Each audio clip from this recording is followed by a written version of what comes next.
Okay, good evening and welcome to Torah Studies. And this week is something special. Every Shabbos is special. So what is special about this Shabbos? We have the Ten Commandments reading.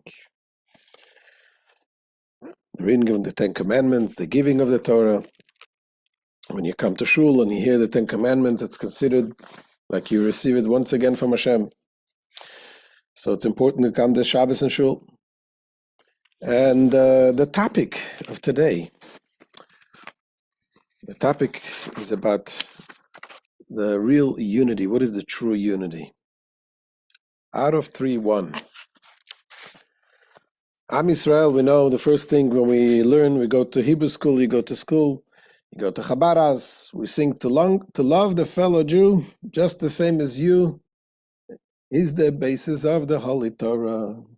The basis of the Holy Torah is to love every single Jew equally, no matter what, just like you love yourself. Is it really something we can do? To love somebody else like you love yourself? Who are we kidding? And so some interpret this to mean that to love, meaning that you should act towards someone else like you act to yourself. Well, that's not easy to do either, but it's doable, it's achievable. But to really have a feeling of love towards someone else like you love yourself seems like a very high calling. So we're going to turn to our Parsha for some insights about this. And as we said, the Parsha talks about the Jewish people arriving at Mount Sinai.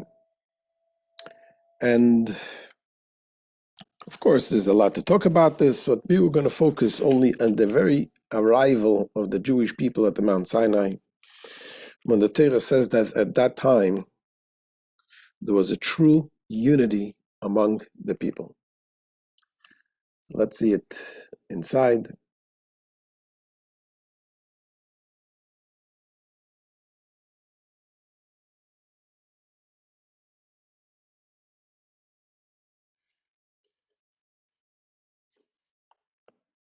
So the Torah says,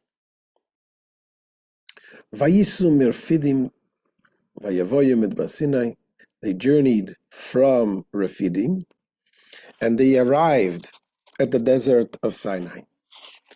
And they camped in the desert, and Israel camped there opposite the mountain. If you read this verse, number one, what do you see here? You see, and they journeyed from Rephidim, and they arrived in the desert of Sinai, and they camped in the desert. 3 times it mentions, referring to the Jewish people in the plural form, but then it turns into singular. Vayichan Sham Israel neged ha'ar, and Israel camped there. So the word Vayichan is in the singular rather than Vayachanu, and they camped. And Israel camped is in the singular form. And Rashi picks up on this and he explains, what does it mean? And Israel camped there as one person with one heart. That is why it is written in a singular form to tell us that all of them, when they camped at Mount Sinai, they came there as one person with one heart. However, all other encampments were accompanied by complaints and arguments. What do they say? 2 Jews, 3 opinions. Here is 600,000 Jews. Well, scratch that. That's 3 million Jews. You're talking about 600,000 were only the male from 20 to 60. You're talking about 3 million Jews all camped there. They encamped there as one person with one heart. But Rashi makes sure to tell us that this happened then at Mount Sinai. But any other chance, any other camp, it was all with arguments, with complaints. So what happened then? What happened then when they came to the Mount Sinai that joined them together, that made them so united as one? What happened then is because they were there to receive the Torah. The Torah is something that unites us. The Torah has the power to unite. Our sages tell us, Godel HaSholem, Shekol HaTorah Nitne Lase Sholem Ba'olam. As the Maimonides says, Mishnah Torah, it says, peace is great, for the entire Torah was given to bring about peace within the world. The Torah was to bring peace into the world. As the verse states, its ways are pleasant, and all its paths are peace. And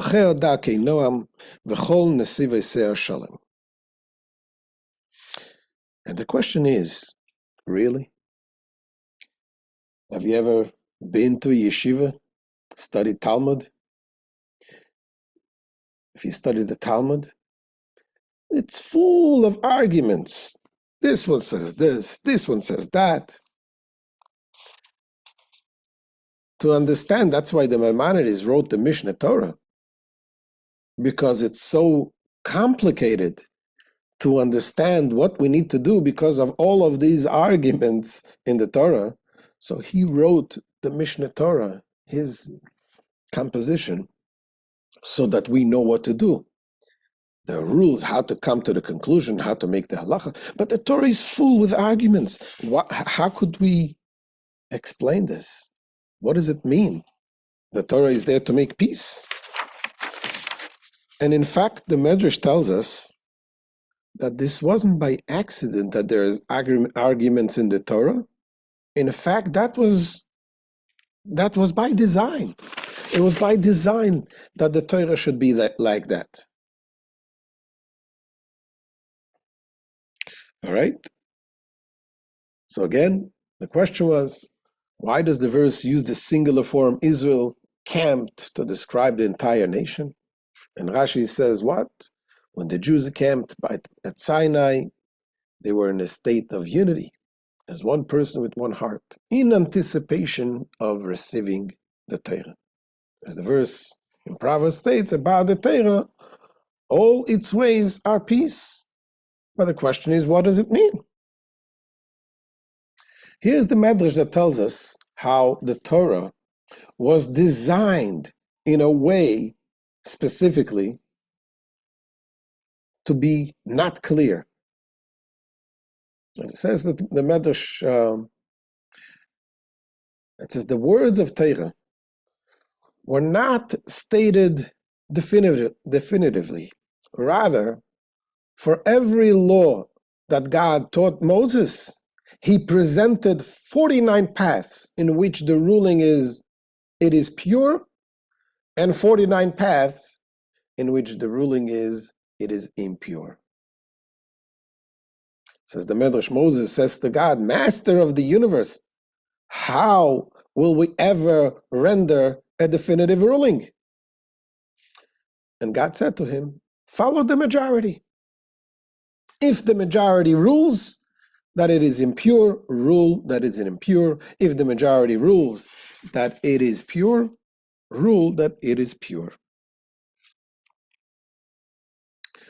So there are two crucial points here, what the Medrash says. Number one is that all the different opinions in the Torah, they are part of Torah. Eilu va'eilu divrei Elokim chaim, both of them come from the same God. There's this opinion, there's that opinion, both of them is part of the Torah. And it's by design to have different opinions in the Torah. And at the same time, when it comes to ruling, The Torah says that ruling has to follow the majority. So we know how to rule. But the question is, does that mean that there is peace? Still there's no peace. Okay, I know that the ruling is according to the majority. I know what to do. So there's no chaos, but there is no peace. Still, this one has this opinion, the other one has the other opinion.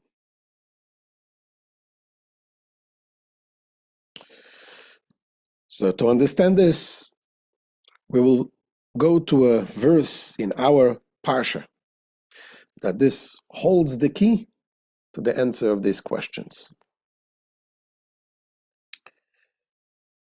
In the very beginning of the narrative of the giving of the Torah begins, "B'chodesh hashlishi letzeis b'nei Yisrael me'eretz Mitzrayim b'yom hazeh ba'u midbar Sinai." In the third month of the children of Israel's departure from Egypt, on this day they arrived in the desert of Sinai. So we need to understand that the Torah, the way the Torah writes things is very, very precise. Could have said very simply, the Jews arrived in the desert of Sinai on the third month, on the first day of the month, whatever.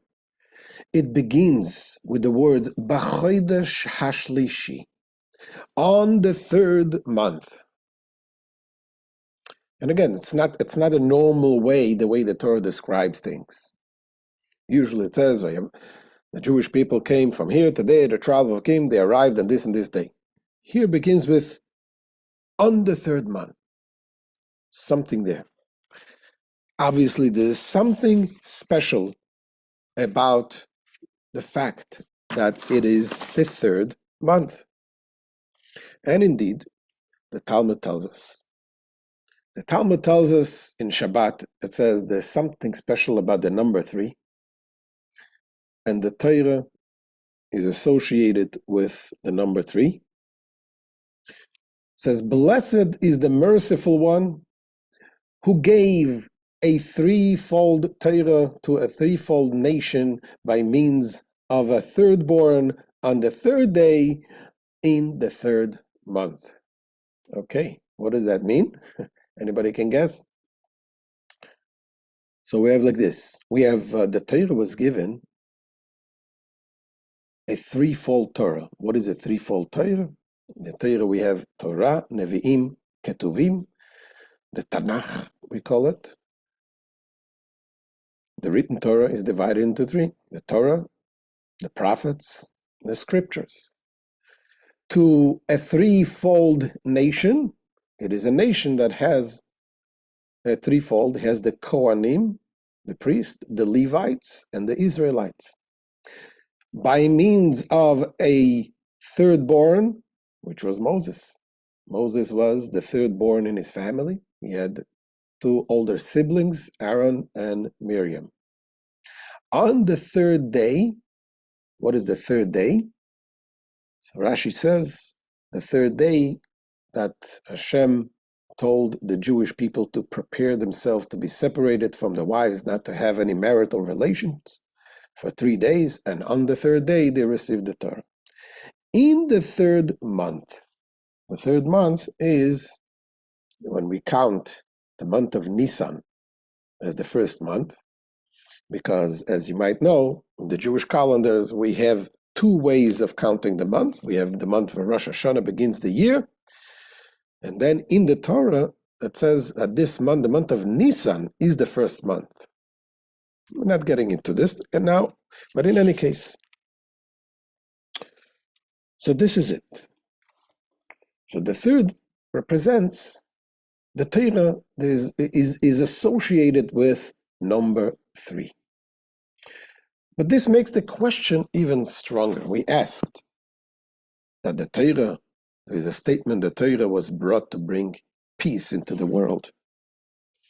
If you want to think of a number that represents unity, peace, unity, what number would you think? I would think of number one. One represents unity. It's one, there's nothing else. How is the number three representing unity? Okay, so here are the questions again. How can the Torah be the harbinger of peace when it is the most argument-filled document known to reality? And we resort to the majority rule in order to come to any definitive conclusion. And the Talmud associates the giving of the Torah with the number three. If the Torah is the epitome of unity, shouldn't it be associated with number one?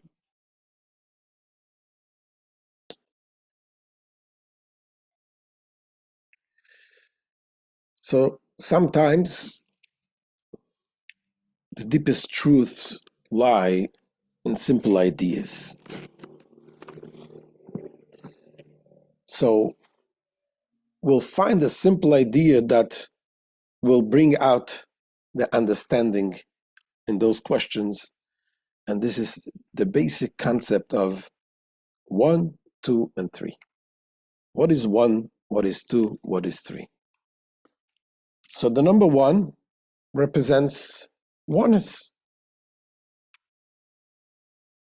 That sounds obvious. 1 is something, when you're saying 1, it means it's just one. It's not one like a composite of different things. You take a bagel, lox, and cream cheese, make one sandwich. No, one, we're talking about the oneness that there's nothing else. One word,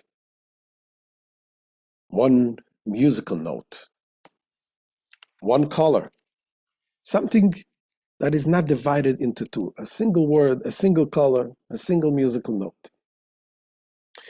The number 2 represents division.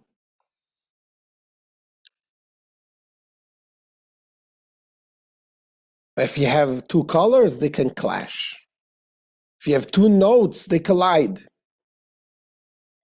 If you have 2 words, they can contradict each other. So here you have already the division. Number 2 represents division. So if number 1 represents oneness and number 2 represents division, what does number 3 represent? It doesn't represent division. That's already 2 represents division. Number 3 represents when you take 1 and 2 together and you create from them both a new oneness, a new unity that combines a new sophisticated unity, a sophisticated oneness that combines both of them.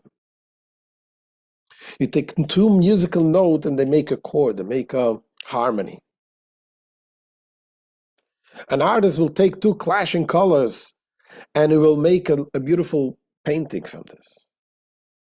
Create a new color. You take words, 2 words, and you create a sentence. So you create a new reality and a new unity that unites the 2 that are colliding, and you make a new type of oneness, a new type of unity. So in other words, number 1 represents a simple unity. Number 3 represents a sophisticated, a composite unity. And this is something also we find in Torah itself. In Torah we also find the concept of number 3.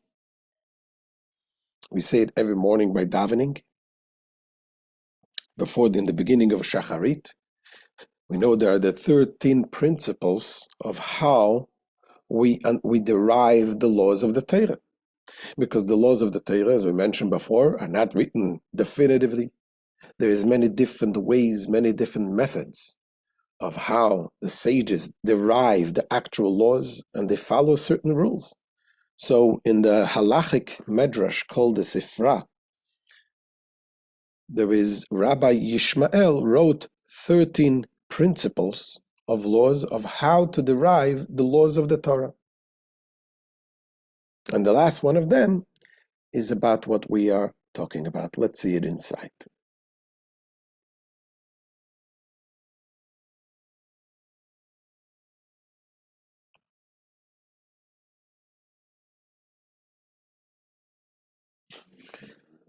We say it every morning by davening. The Torah is expounded by means of 13 rules. And then he says, when two verses contradict each other, the meaning can be determined by a third verse that reconciles them.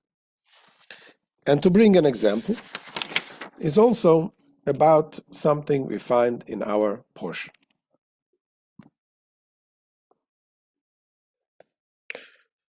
So again, the categories of unity. One is a simple unity preceding any division or strife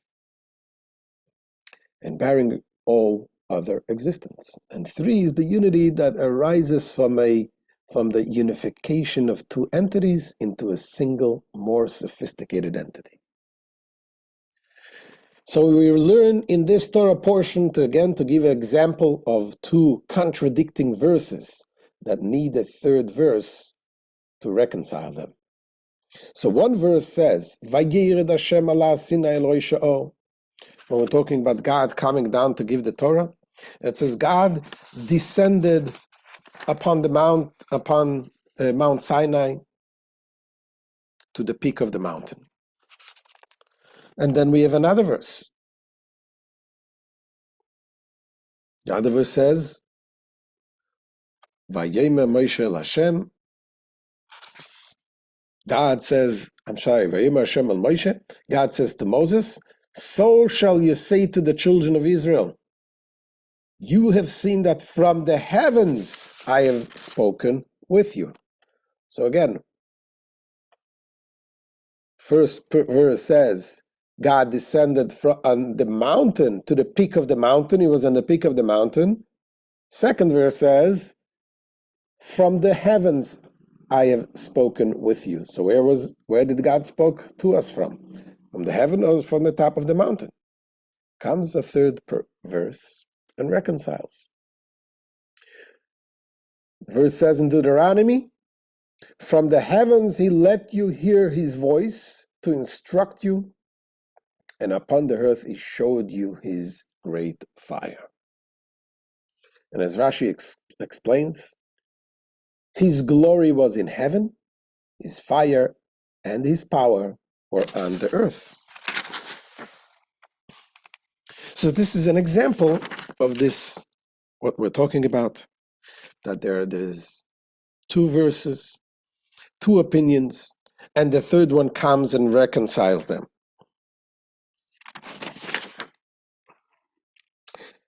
And when we're talking about laws in Torah in general, so we said that we have, in the laws in the Torah, we have lots and lots of arguments. This one says this one says that. So when you have these arguments, and what is the rule? The Torah says you have to follow the majority.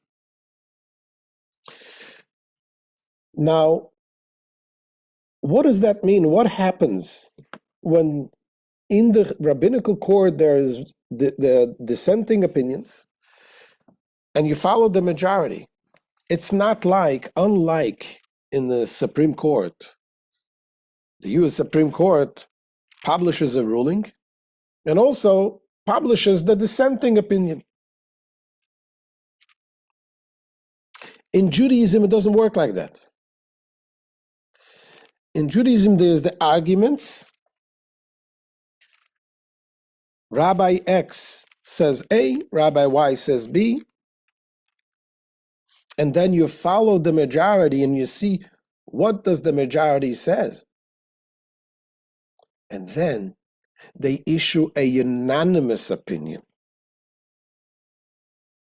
The opinion that is issued is a unanimous opinion. Why? Because this is what the Torah says. This is the power of the Torah.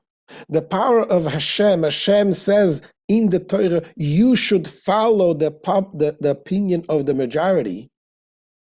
So once the Beis Din sits down and they listen to each other and they argue each other logically, and the majority says a certain way, they all accept that opinion. But it's not just accepting the opinion. They issue a ruling, which is, what is God's ruling? God's ruling is that way. And what happens next? What happens next is that the people of the dissenting opinion, they will rethink. They will rethink the whole thing again, until they themselves come to understanding a different understanding that they had before. This is reaching the ultimate truth. And the ultimate truth leads to halacha, the ruling opinion. Now, of course, we have to understand in halacha sometimes people don't come. Not everyone comes out happy. Yes, sometimes when it comes to rabbinical court, you try to compromise between two people.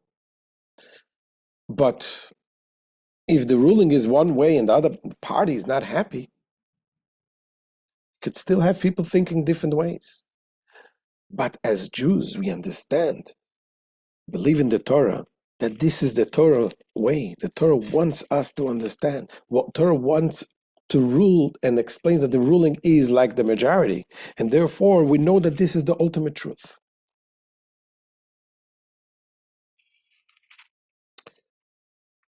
So there's a story in the Talmud about Rabbi Gamliel and Rabbi Yehoshua. And to understand the story, a little background, we know how did they determine when is the beginning of the month. So today we have a calendar. It's calculated for years. Astronomical calendar. The calculation that goes. But back then in the days, the Torah wants us to determine when the new month is. When is the new month? The Jewish month begins with the moon. It goes by the lunar month. As soon as the moon shows up, the thin crescent, that is the first day of the month. And this determines when the holidays are. Pesach, Passover, is on the 15th day of the month. Yom Kippur is on the 10th day of the month, and so on. So back in the days, they would have witnesses coming and they say, we saw the moon. And they would come to the Yerushalayim, to the Sanhedrin, the high court and the rabbinical court. They would sit them and interrogate them, which position, what shape, and all kinds, because they knew exactly how the moon is supposed to look. And if they've found valid witnesses, that's when they determine and they announce that this day is the beginning of the month. So in the Talmud, there's a story that once there were two witnesses came, and they said they saw the moon. And they interrogated them, and they found that they're valid witnesses, and they announced that today is Rosh Chodesh. And what happened next? The next day, the next night, the sky cleared. It was a very clear sky, and there was no moon. And they realized they made a mistake. But Rabbi Gamliel, he was the head of the court, and he said, "There's no such thing. We follow the Torah rules. The Torah said we should listen to witnesses." And we determined that this day is Rosh Chodesh. That is Rosh Chodesh. The day yesterday was the first day of the month, even though we don't see a moon tonight. Rabbi Yeshua, disagreed. He said, no, we got to follow the logic, calculations, whatever. And this was happened to be the month of Tishrei. Now, the month of Tishrei has many holidays.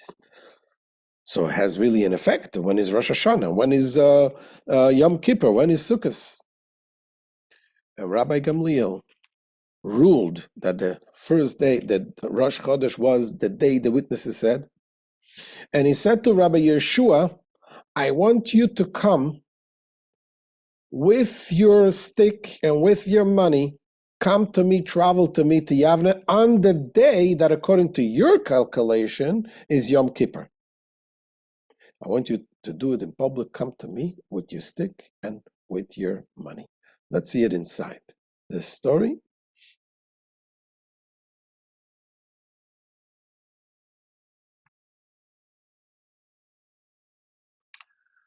Rabbi Gamliel sent a message to Rabbi Yehoshua.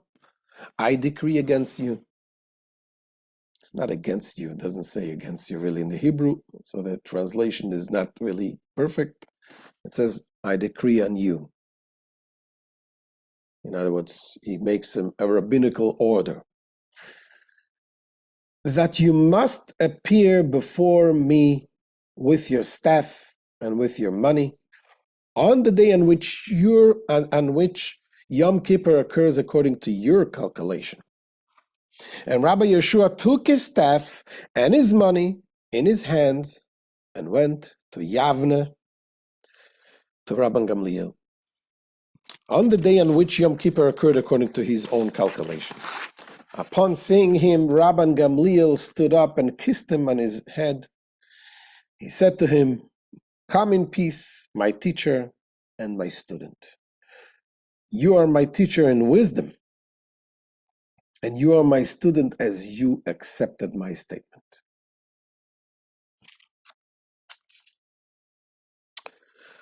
So, was this really necessary? Rabbi Gamliel wanted to show that he's right, that he's ruling, you have to follow his ruling. Okay, so tell him to come, make a statement that Rabbi Gamliel is right. Why was it important for Rabbi Gamliel that Rabbi Yeshua should come and travel on Yom Kippur with his stick and with his money to come there? And the Rebbe explains that this wasn't to show power, to show that he's there, that he's the ruler. On the contrary, he wanted to give Rabbi Yeshua the opportunity to join and to appreciate the oneness that the Torah rule brings. When there are two conflicting opinions, and the Torah tells us, follow this, and you are going on the right way. That is why he tells him, come with your stick, with your walking stick. Come with your money, meaning come with your everything. Because this is the ruling of the Torah. And if this is the ruling of the Torah, it's not about me, it's not about you. It's about something higher than both of us. This is the three oneness, the three unity. The unity that comes out of the combination of the one and the two. When they come together and they reach an opinion which is a godly opinion, as the way the Torah instructs us. There's a story with the Alter Rebbe. In the summer of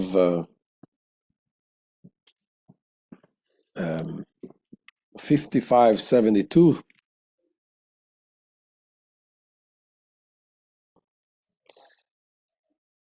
(1812). So there was the war with Napoleon, and Napoleon came and conquered, self-declared emperor. He came and conquered Europe.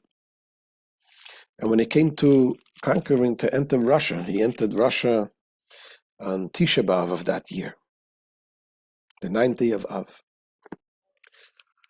And among the Jewish people, there were some who supported Napoleon. He promised freedom. He promised the end of oppression of Jews. And some of the great sages also supported him. The majority actually supported him.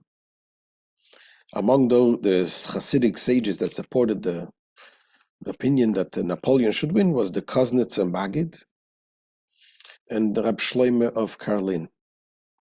However, the Alter Rebbe, the first Chabad Rebbe, the Reb Shneir Zalman, the author of the Tanya, he opposed Napoleon. And he declared that if Napoleon wins, it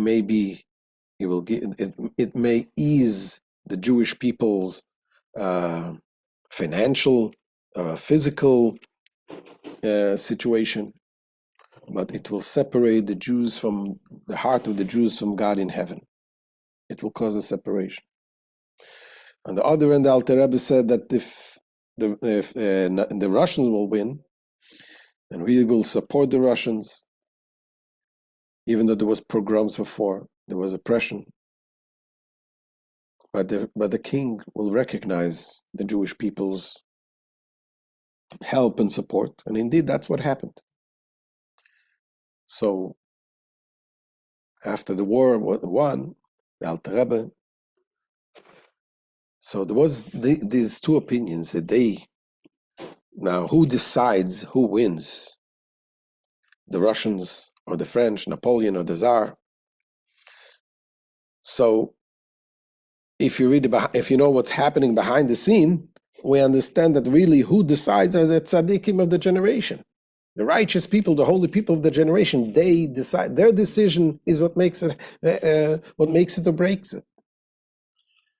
So the Hasidim say that among these two tzaddikim, there was decided that being that there was two conflicting opinions, so whoever is going to sound the shofar first that year on Rosh Hashanah, his opinion and his view would be accepted up in heaven, and he will win. The Kuznetzer Maggid, who wanted Napoleon to win, and that year on Rosh Hashanah, he got up early in the morning. He started his prayer very early, and he rushed through the davening, and he came to the point of sounding the shofar. He took the shofar, and he says, I feel that the Litvak, the Alter Rebbe, preceded me. He sensed that the Alter Rebbe already blew the shofar. And indeed that was the case. The Alter Rebbe, what he did, he didn't start davening in the morning. He got up in the morning, and before davening, he took the shofar and he blew the shofar before davening. And because of that, indeed, the Alter Rebbe promised, and that's what happened. That Napoleon lost, and he ended up in exile. He had a terrible defeat in Russia. And the Tsar truly recognized the Alter Rebbe, and he designated the Alter Rebbe's family for all generations, all future generations, that they would be recognized as a honorable citizen, and that helped the Jewish community a lot throughout those years in Russia. So when these two conflicting opinions came, they both understood nevertheless that there is something that unites them, that there is something that is above them that really determines this, really determines the decision, and that is the three unity.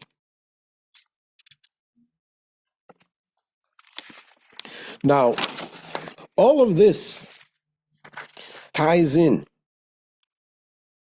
also with what it means to love a fellow Jew.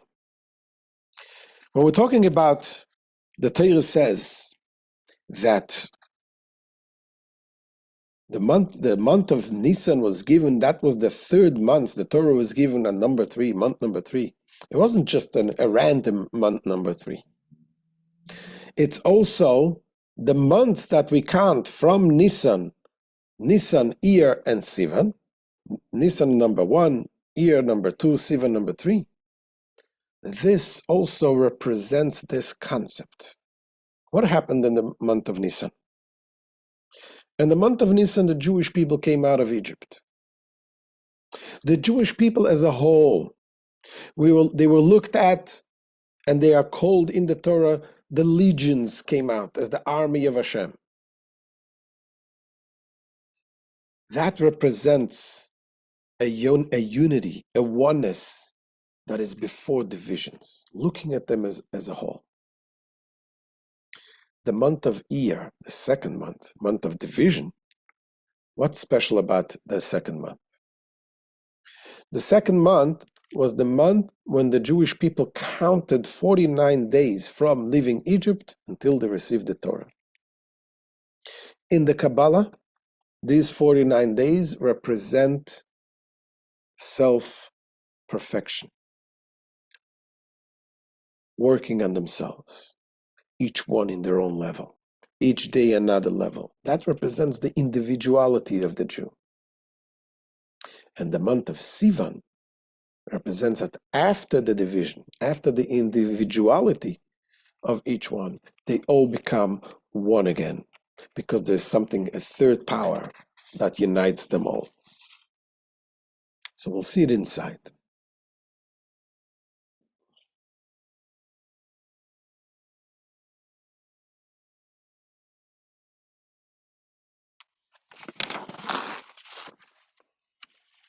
So again, halachic ruling of Torah is a product of 3 unity. Even when one opinion is rejected in its final ruling, the truth of Torah is always a unanimous decision. And this is why the Torah is associated with the number 3, and why Torah was given in the 3rd month specifically. Here says the Torah, Vayehi miket shloshim shana, it came into pass at the end of 430 years, and it came to pass on that very day that all the legions of God went out of Egypt. That is represented in the month of Nisan. We call them the legions of God, like in an army. What is the army? It is completely united. It's the power of submission, military uniformity. They're all together. They're all as one.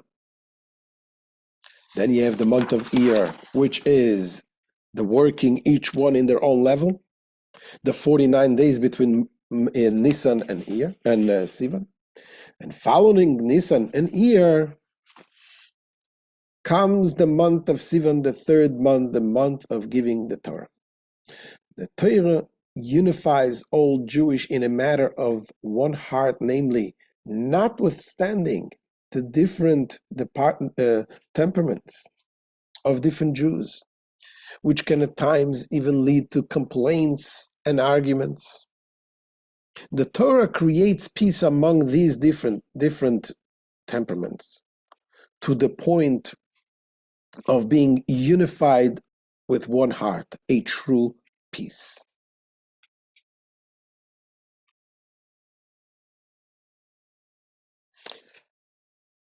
So when it comes to love a fellow Jew, to love every Jew, the Torah wants us to love, not just to act kindly to someone else. How do you do this? How do you manage to achieve such a love?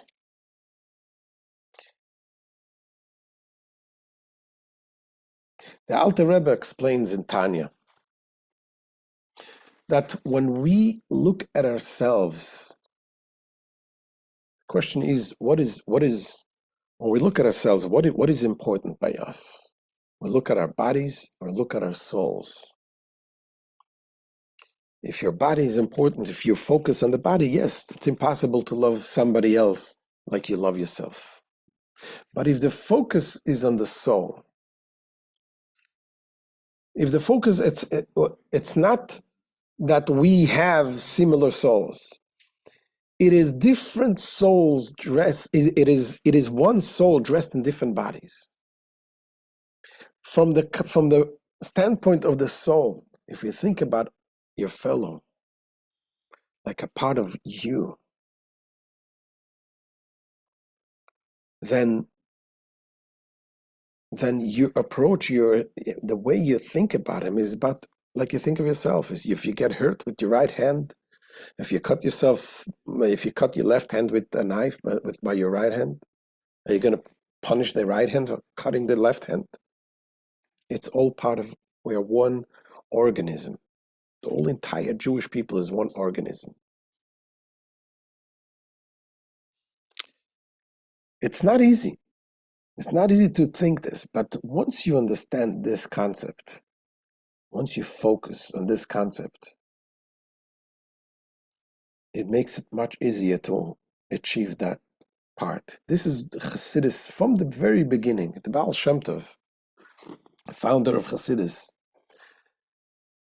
he lost his parents at the age of 5. His father was a tzaddik nister, a holy, hidden tzaddik. And before he gave birth in a very old age. And before he passed away, he guided him. He told him 2 things. He told him, do not fear anything in the world except for God. And number 2, love every single Jew like you love yourself. This was the foundation of the whole Hasidus movement. The fear of Hashem, understanding the God, and love for a fellow Jew, because that's all in one. If we realize who we are, if we realize that the main thing is the neshama, it makes the whole thing much easier. As the Alter Rebbe says in the Tanya,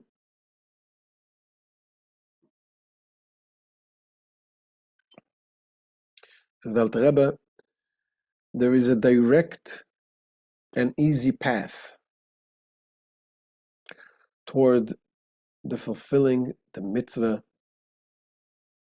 love your fellow as yourself, with regard to every Jew, great or small. For in reality, we are all equal, and we all have one Father. Therefore, all Jewish people are called siblings in the full sense of the word. For we all share common root in the one God. Only our bodies are distinct from each other.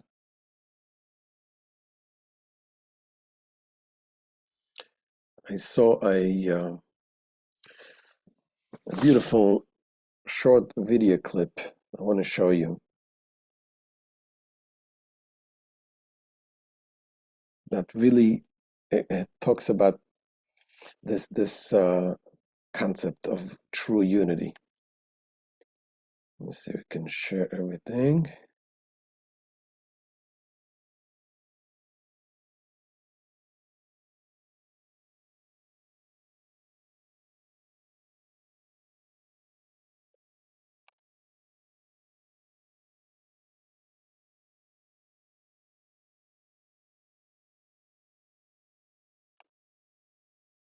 Oh, share sound.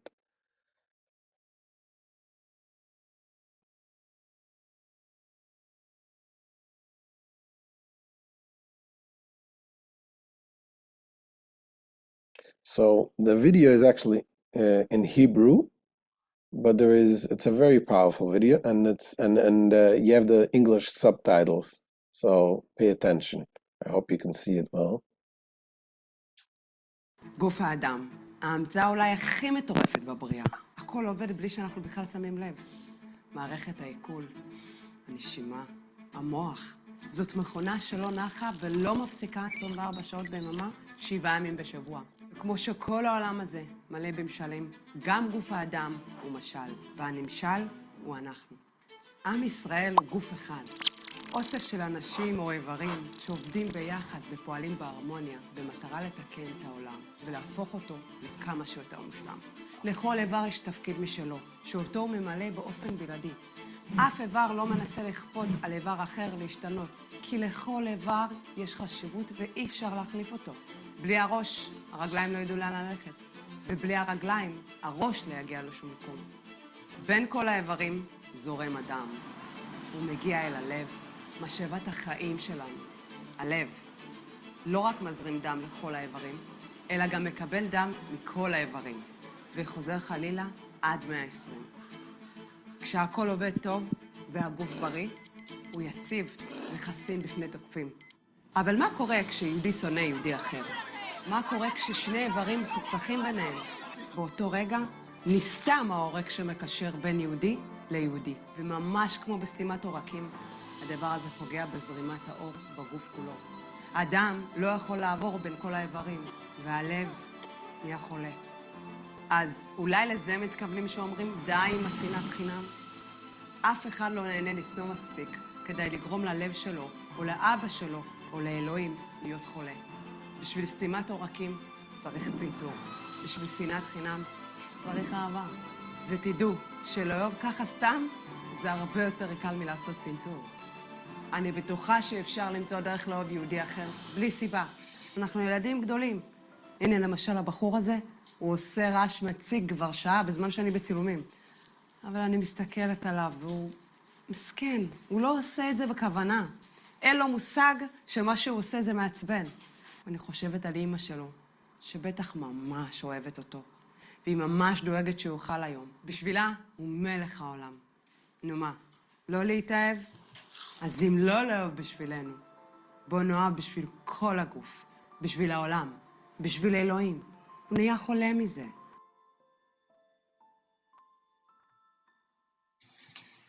So the credit goes to this channel, Moment of Wisdom. Beautiful channel, gets very good contents. And one second. So this is it. This is the message of the number 3 that we have after the divisions, after everything, we come to the realizations that there's something much greater and much deeper. That brought the Torah. The Torah brings out this oneness in us because we are much deeper than just what we see on the surface. So, thank you for joining. Mitzvah Hashem, we shall continue next week. And also, you can join us in the Tanya classes every morning. Any questions we can take now?